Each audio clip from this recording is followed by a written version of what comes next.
Good morning. Welcome to the WEX Wakeup for Wednesday, May 15th. I'm Christy Matino. Voters in West Virginia, Maryland, and Nebraska all headed to the polls on Tuesday. They cast their ballots in both state and presidential primaries and races that will have big implications for the general election. In Maryland and West Virginia, two open Senate seats were the most important races of the night.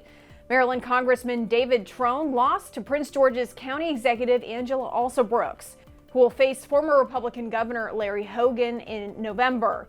In West Virginia, Representative Alex Mooney's 2nd congressional district seat is open, as he hoped to flip the seat held by Senator Joe Manchin.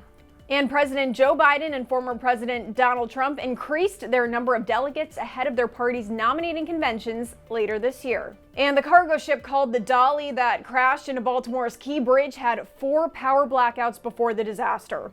A National Transportation Safety Board report found the cargo ship called the Dolly had 2 power blackouts 10 hours before leaving port, as well as 2 additional ones before colliding with the bridge.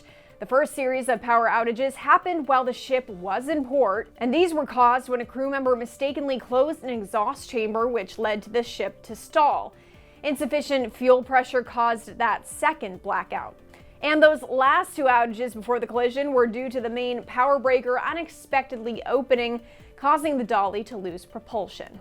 And Vice President Kamala Harris used an expletive during a public appearance. It received some backlash, but now the White House is defending her.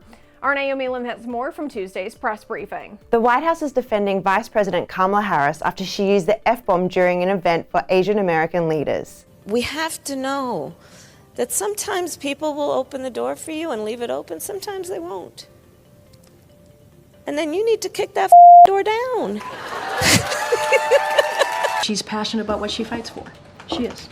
And I think it's important to have someone who's passionate about what they're speaking about what they're trying to lift up. You've seen her be incredibly passionate about reproductive freedom and what's happening right now in this country when it comes to women's ability to choose, make really difficult decisions on their body. You've seen her talk about that with ending gun violence and encouraging young people to not let any obstacles get in the way. We're talking about someone who has broken glass ceilings, right? We're talking about someone who can speak to, about what it's like to go through that process. With Harris poised to appear on the campaign trail more, it remains to be seen whether she set a precedent for herself. I'm Naomi Lim for the Washington Examiner. Thanks for joining us this morning on the WEX Wakeup. Be sure to give us a follow on our website and social media so you stay in the know of all those headlines trending in politics.